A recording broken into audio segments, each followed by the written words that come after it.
tey mooy que ni on a un grand événement bu ñuy organiser on le fait chaque année donc on est à la 3e édition mi ngi tudd Njukkal delloo Njukkal. En fait il s'agit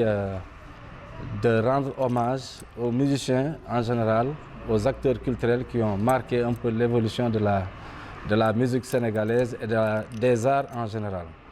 Donc ñu ngi suñu 3e édition. ñu may woowee Koulou ma nekk bassiste di waa Flash nekk membre fondateur di waa Flash di liggéey au Palais des Arts avec le directeur Toto ñu bëgg ñëpp xam ko ñu fësal ko moo tax ñu créer événement bi. Ça fait la 3e édition. La primeur revient à Djimi Mbaye, un excellent guitariste de Youssou Ndour qui a toujours joué avec lui, qui a sa touche personnelle et qui a ba pare dafa wane lu bari ci guitare quoi ak musique Youssou Ndour ak traditionnel bi muy joué ak yooyu yëpp daf ci touche am daf ciy feeñ. Pourquoi le choix de Djimi Mbaye? waaw parce que c'est un instrumentiste et puis ñun njukkal bi ñuy def nii dañ koy def pour njukkal les artistes et les instrumentistes yi nga xam ne de leur vivant ñu mën leen a sargal devant tout le monde pour que ñu xam seen mérite ak lan la ñu contribuer ci musique bi ñu fexe ba génération yëpp mën leen a xam seen liggéey kooku mooy Djimi Mbaye il a beaucoup joué avec Youssou Ndour ay morceaux yoo xam ni yu célèbre la quoi. keneen ki mooy Abdoul Aziz Dieng qui est le membre de l'OMPI ak ba pare moom moo fexe ba moom ci ñi fexe ba sénégalais yi artistes yi xam seen i droit xeexal na leen xeex boo xam ne ni sur les droits d'auteur ba ñu ñefe ba am tey ji la SODAV mu remplacer BSDA bu njëkk ba léegi SODAV moo fi nekk. ba pare ñu ngi xeex ci affaire statut artiste bi fexe ba artiste bi nekk liggéeykat boo xam dañ koy reconnaître mu am retraite am sécurité sociale am yooyu yëpp nga xam ne liggéeykat bu nekk daf ko war a am fexe ba artiste bi jotaat dignitéem loolu daf ci liggéey bu baax quoi Abdou Aziz Dieng donc ñoom ñaar ñooñu la ñuy njukkal te ñu ngi koy def le 16 janvier le 17 janvier et le 18 janvier. Le 16 janvier programme bi mën naa ko wax mooy le 16 janvier dañuy def benn master class boo xam ne Djimi Mbaye moo koy def accompagné de certains musiciens ñu fexe ba les jeunes musiciens yi nekk par exemple dans la région de Thiès et dans la ville de Thiès ñu am par exemple benn connaissance ci benn artiste bu mag boo xam ne ni dinañ mën a roy ci moom loolu benn bu njëkk la. Deuxièmement bi mu nekk koo xam ne nii aussi dina mën a wane nan lay créer ay son nan lay créer ay nan lay jouer guitare technique bi muy jouer ak yooyu yëpp nga xam ne xale yi dinañ ko xam ba pare dinañ ci jàngale lu bari. moo tax ci boobu noonu ñu ngi convier à tous les musiciens de la région tous les musiciens du Sénégal ñu ñëw participer ci master class boobu. ci guddi gi dinañ def par exemple un concert avec les musiciens d'acoustique ñu nekk fii par exemple dans la ville de Thiès comme ay William ay Fulgence ay ñoom Max Natal ñu bëri quoi ñoo xam ne dañuy jouer jour boobu loolu la ñu def le 16. Le 17 après midi bi dinañ def benn panel boo xam ni ce sera sur les droits d'auteur dañuy def benn conférence boo xam ni Aziz Dieng moo koy animé sur les droits d'auteur et la copie privée bi nga xam ni le président de la République l'a signé bon. wax importance bi nan la ñuy def pour nekk pour participer pour am carte droit d'auteur am bokk ci SODAV et cetera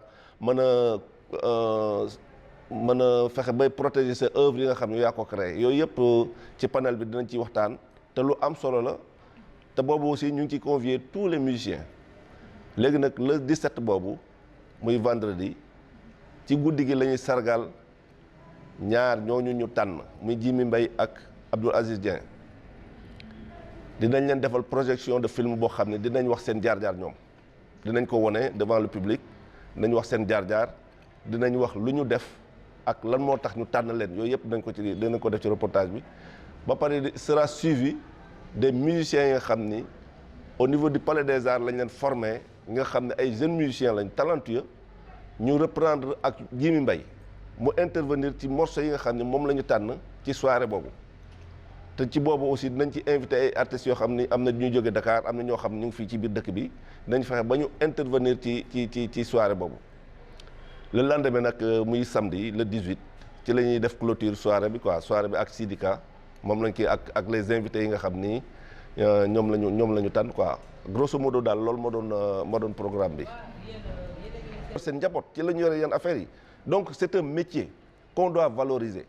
loolu moo tax ñu introduire waale aussi Aziz Dieng nga xam ne dina ñëw wax leen seen i droit seen i devoir wax seen statut bi ñu war a am parce que loolu voté nañ ko assemblée nationale ba jàll na le statut de l'artiste loolu jàll na instant bi nii on fera de sorte que qu'on crée actuellement il y a des syndicats d'artistes yoo xam ñu ngi commencé di créer wu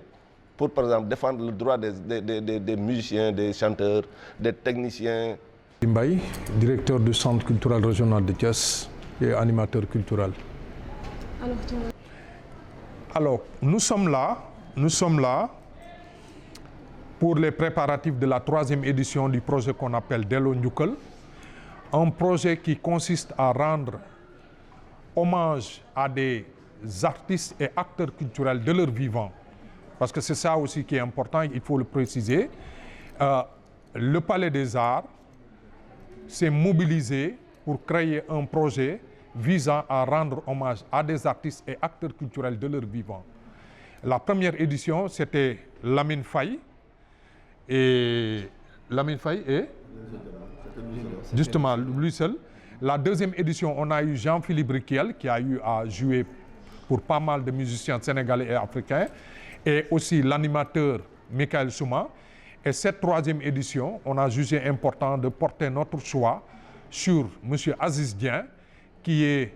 un administrateur culturel, qui est un spécialiste des droits d'auteur et droits voisins, qui est également membre de l'Organisation mondiale pour la propriété intellectuelle, et le mythique guitariste Mamadou Jimmy Mbaye, justement connu sous le nom de Jimmy Mbaye, qui est membre du groupe Super Étoile, et des personnes qui ont eu à contribuer pleinement au développement de la musique au Sénégal et de tout ce qui est droit d'auteur et droit voisin. Donc l'événement se tiendra du 16 au 18 janvier, ici au Palais des Arts, un événement à travers lequel on aura des ateliers de formation en musique animés par Jimmy Mbaye, des ateliers également de formation en droit d'auteur et droit voisin, et surtout profiter de l'occasion pour parler de la copie privée qui est d'actualité aujourd'hui. Un événement également où on impliquera les jeunes musiciens de la région de Thiès, parce que les jeunes musiciens du Palais des Arts vont interpréter des chansons mythiques où on a vu la touche pleine de Jimmy Mbaye, des morceaux que Jimmy Mbaye justement a créé lui-même parce qu'il a eu à sortir un album qu'on appelle Boy Harlem, je pense, et accompagner Jimmy Mbaye, jouer avec Jimmy Mbaye et voir Jimmy Mbaye animer justement un atelier de renforcement de capacité sur tout ce qu'il a eu comme expérience, tout ce qu'il a amassé pendant une trentaine, voire même une quarantaine d'années dans les plus grandes scènes musicales du monde. Donc c'est un événement qui contribue justement pleinement à